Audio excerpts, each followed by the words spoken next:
Welcome to Coworking Out Loud, Alicia. I am stoked to have you here. Same, same. Like I said, it's been a long time coming, and I'm happy to be here with you, Kat. I'm so happy. It it's been a long time and we're on kind of a parallel entrepreneurial thing. It's been cool to support each other and watch each other. And the crazy thing is, we met through Twitter. Still have yet to meet in real life. It doesn't feel that way, but it's true. It's true. And we quickly jumped from Twitter to LinkedIn and Instagram, Yep, jumped on a call. I love those connections where you're kind of like, they seem cool. And then before you know it, you're like collaborating and supporting each other and everything. Very no cool. better way. No better way to do it. Yeah. So you're an AV professional broadly, but tell me what you're up to these days. I need to get current with you. Okay, let's get current. Let's see what we need to get current on. Of course, lots of events taking place, right? Events are coming back. People are getting out. We're shaking hands. We're hugging. We're kissing babies, doing the whole thing. So lots of events taking place since the top of the year. I'm very happy to get back into those because that was a large part of my work is just going out and networking people, genuinely connecting with people. So there's been a ton of events. Actually, the biggest one of the year for my industry is coming up in like 15 days, and I can't believe how fast this year has blown by. So definitely getting out networking, doing some events, having some fun, doing a little dancing. You know how I do it. So it's all good stuff. I also switch jobs. As you know, I do freelance, but I also have a full-time job as well, which is very um, entwined with what I do on the freelance side as well, right? They go hand in hand. So I work in the AV industry as well, still on the 9 to 5 side, and I joined a new company called Sennheiser. Some may be familiar, some may not, but it's a microphone company, and it's a beautiful Sennheiser mic right here.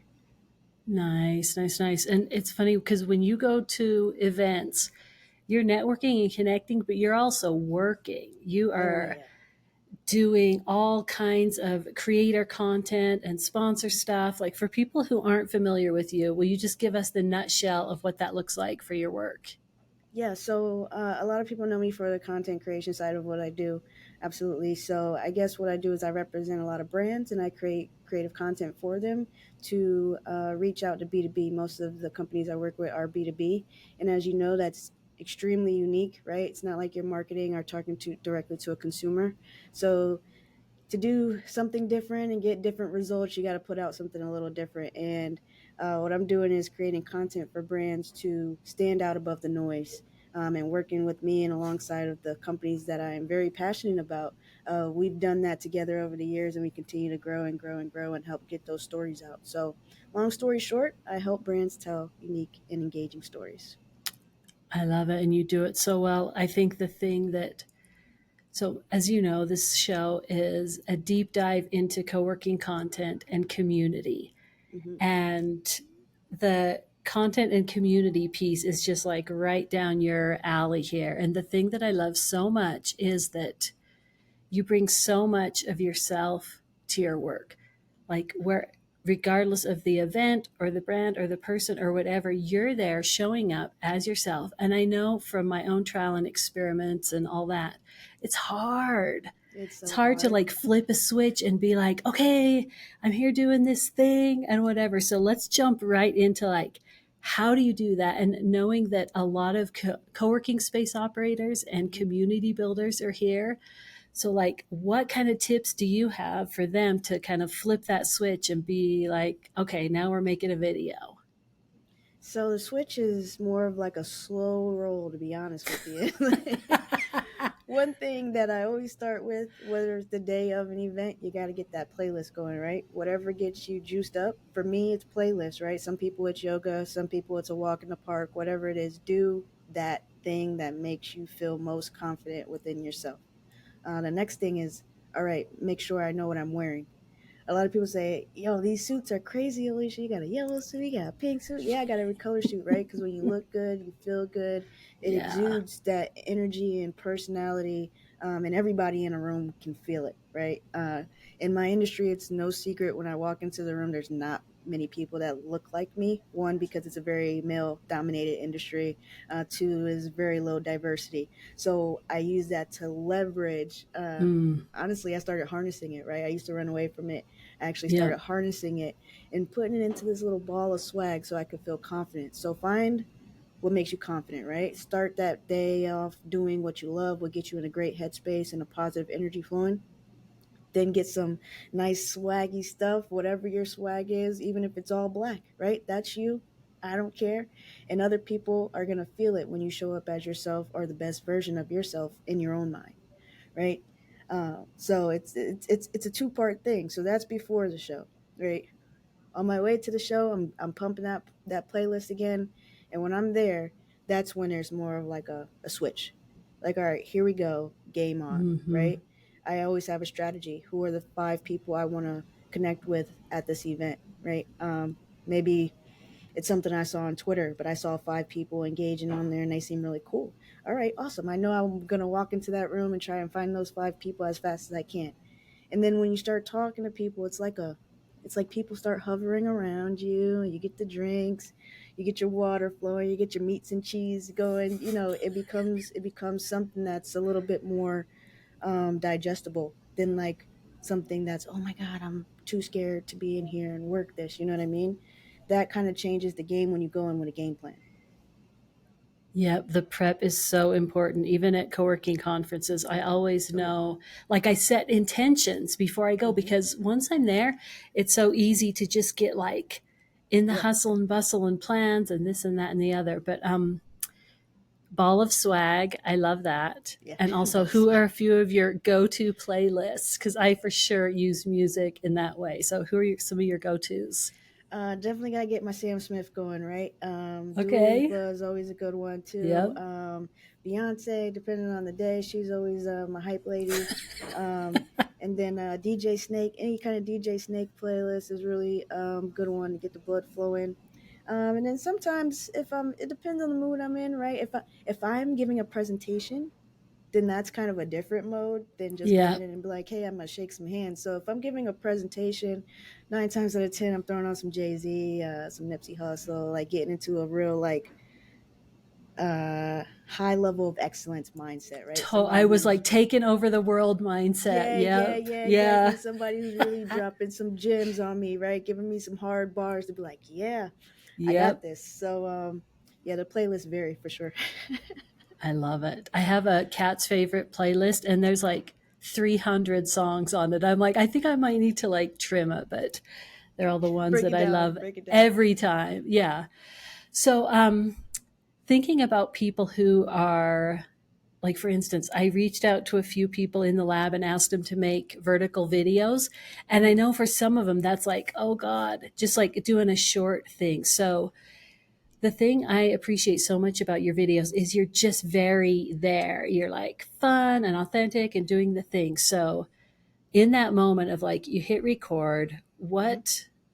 how do you maintain that thing of like, I'm just showing up instead of like, oh God, now I'm recording? Mm-hmm. Um, So there was a point in my career where I was recording myself, and that was where it was like, oh my gosh, I'm recording. I gotta stop freaking out right now, And it was a little difference. Honestly, it's working through those struggles and building. Because now when I do it, it's like, oh yeah, I'm recording, but I'm doing the same thing. All right, oh, somebody's recording me, but I'm just being natural at that point. So there is a slow progression. I think I've sent you a few of my old videos like, oh gosh, what am Yeah. I why am I even doing this? It's so bad. But honestly, it's a slow progression to being comfortable in the room. Once you become more comfortable in different rooms, then you become more comfortable on camera. You become more comfortable within yourself. You become more confident. Like in that, it Mm-hmm. grows. It's not an overnight thing. My first presentation was so horrible. I was like, I don't even know who I am right now. Like I had to do like some self reflection and be like, this isn't for me. But whatever. I got very comfortable being uncomfortable, and then that's when Yeah. I found my, I don't know, like my mojo, my little swag going Yep. on, right? And Yep. it's something that's why I say when you say flip of a switch, it's not really a flip of a switch. Maybe now it is today, Mm-hmm. but it wasn't always like that. And honestly, I should create a blooper reel so everybody can see just how much crap I do behind the Well, camera before it is actually published, because it's not like a one take thing like everybody right. thinks. Like, no, there's levels, and it still happens today to where I say the wrong words or say the wrong name. I'm very bad with names, and I'm supposed to be a person who interviews people at these events, so it's like, get it together, right? There's still a lot that I have to work on. um, but also I've just now got comfortable watching on my own content about a year ago. Mm-hmm. Like, I used to not even watch it. I would just put it out and be like, all right, it's going to do what it does. Now it's Right. like, all right, it's time to level up again. How can we make this better? You have to listen to yourself. You have to watch yourself, see what you like, what you don't like. I also am very inspired by other people. I watch a lot of content, right? I Mm-hmm. don't think anything any of us are doing is reinventing the wheel, right? There's a lot of co-working spaces, but we're all just putting our own rims on the wheels, pretty much, to make Yep. them unique in their own ways. So that's exactly what I do when I go to an event too. Well, and that it's like getting more and more important to have your own rims, right? Yeah, Because it used to be a big deal that a co-working space existed, and now it's just like this yeah, explosion. But you spoke to something that's like the hardest truth about creating and maybe even about life is like you have to be willing to suck for a little yeah. bit, whether it's It's true. writing, video, teaching, speaking, like you have to, like, there's no way around There's no that. way around it. We There's all no want way that. around it. I You mean, can't but study it. Yeah. social media has prepped us kind of for that, right? We want those overnight successes, and it's the long game. When you learn how to play the long game, you just have to get started. Then you're like, okay, this is a long game, and you look at it step by step by step, and you look up, and you're like, man, I've come so far. Like, I have started to start taking time out of my day to just stop and pause and realize how far I've come. When I get in moments of frustration, like, oh man, you didn't do so good on that, or oh, you didn't, that could have been a lot better. Or when I'm super picky about certain things, my video guy is like, you're the only person who sees that. I'm like, no, I'm not. I can't be, right? But also, like, don't be so hard on yourself. Like, honestly, over the last few years, I've been really focused on allowing myself grace, and that's Yep. how I've given myself an opportunity to become better. I mean, that's where the magic is too. When Yeah, you like dial it back a little bit. I read like this reflection this morning. It was like, stop treating yourself like a pack mule. Just like go farther, farther, go farther. It's like, oh, I'm so guilty of that where I me forget too. to look up and be like, okay, like be grateful for everything that's happened, then Yep. reassess and be like, okay, where are we going today or this week or this year or whatever. But it's easy to lose track of it in like the entrepreneurial kind of Yeah. push, push, push. Especially if you have, we all have our own set of personal goals of where we want to be, what we want our spaces to look like, what we want to sound like, what we want our videos to look and feel like, right? Because we see so much and consume it so much online. But you gotta let it inspire you, but don't let it hinder you from getting started or progressing along the ways.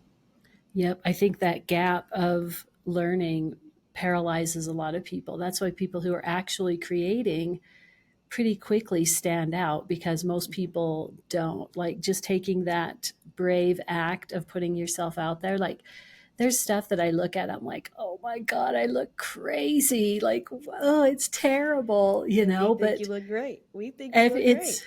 it's just all these touch points where people get to know us a little bit better. Like if you were only writing, I feel like I would pick up some stuff, but like seeing you Hmm. in your environment, talking to people, in your colorful suits, doing your thing, it makes an instant connection where I'm Yeah, like, yeah. oh, she looks rad. It's a revolving door of content, right? Like, don't get me wrong, I have a monthly column in a print magazine. Yes, AV still has print, believe it or not, Right? right? People still physically get print magazines sent to the house. Yeah, you'll see my column in there, right? And then you're gonna see my videos, and then you're gonna see me on LinkedIn, you're gonna see me on Twitter.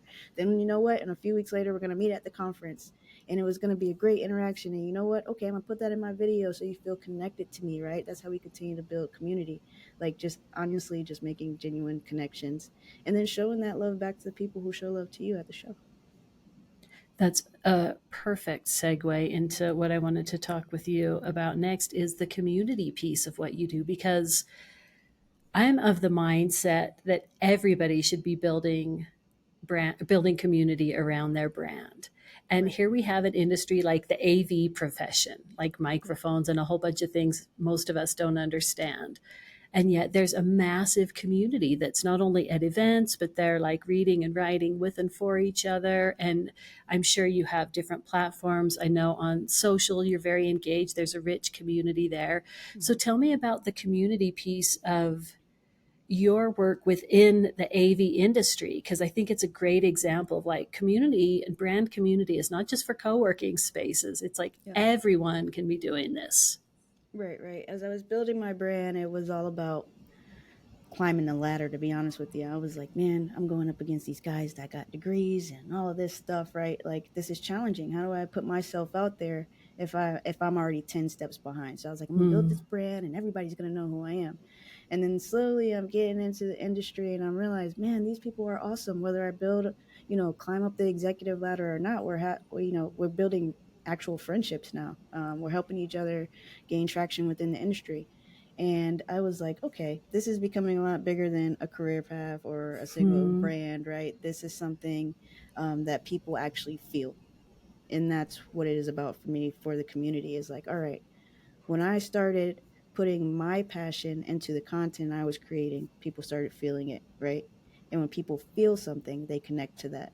And then that's how it kept building. I was like, all right, if I can keep making people feel something, if I can keep inspiring people and just putting love into the world, which is something that I just feel we all need to do, right? It's just so much Yep. crap going on. So I was like, Hmm. I'm just going to put some love and fun into the content that I create. I'm going to be extremely genuine. And that's how the community was built, just simply building a foundation off of my personal pillars and morals, right? And I think that's how everybody has to go about it. A brand is a brand. Yes, Coke is Coke, right? The public grocery store is a public grocery store, right? But when they put out those ads that pull out our heartstrings, that's something a little different. That's something maybe I'll drink that Coke because of a commercial that I saw, right? Like it's something different. Like on Mother's Day, the grocery store here is called Publix, and they had like this Mother's Day thing, and it just broke me down. Next thing I know, Hmm. I was crying. I was like, this is a beautiful community they're building around this, right? Wow. But you have to make people feel. You have to be passionate about what you're doing, and that's how I built the community, right? Engaging with people, meeting them where they're at, just being open and honest, and exuding passion. I think there's a temptation to only put out like polished, perfect stuff. Mm-hmm. But that stuff, it doesn't give people any way to relate. Like Yeah. over and over again, the stuff I put out that just goes wild is the stuff where I'm super real and super vulnerable about what's going on. And that's when people, whether like young people or executives, are like, Mm-hmm. thanks, Kat. I appreciate that. I had, let me tell you about this experience I had or whatever. Yeah. Like part of putting ourselves out there. And it's like a everyday kind of practice to just like trust who we are, trust that Yeah. that's enough, right? Especially, In content and yeah, events or whatever. But the more we do that, it gives people a way to connect. Whereas like a kind of spit polished thing, there's just nothing there. it's true. And especially your community, right? Co-working spaces, right? There's hundreds of thousands of co-working spaces. I could probably Google a co-working space on my phone and maybe 5 to 10 will pop up, right? So your community is what makes you unique. It is what makes your brand, right? It's what attracts your tribe directly to you.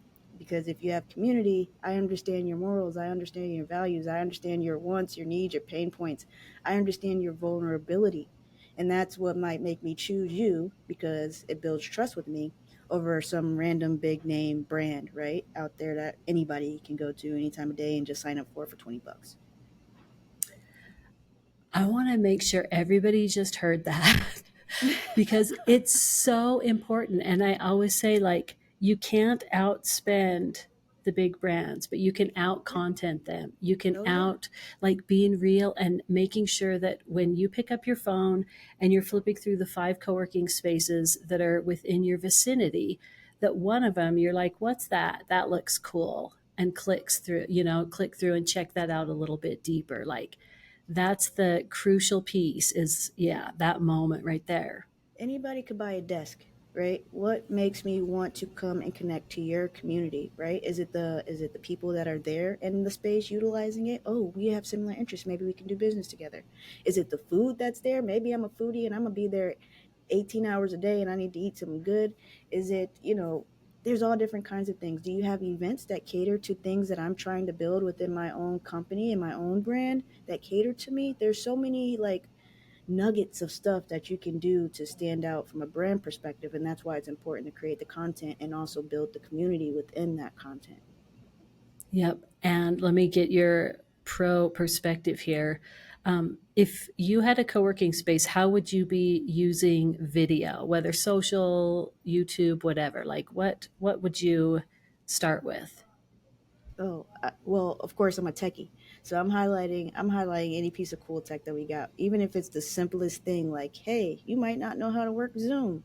We have technicians here to help you with that, or we have people on our team that can help you with that, right? So that would Mm, be my first standpoint: is show me how you help me get my work and my job done, right? Because I said anybody could buy a desk. How does this space enhance what I'm doing? That's what I want to see. So with video, I want to see your people. I want to see your space. Is it clean? Is it sleek? Is it modern? I'm very modern, chicy kind of girl, right? I want to have all the feels, right?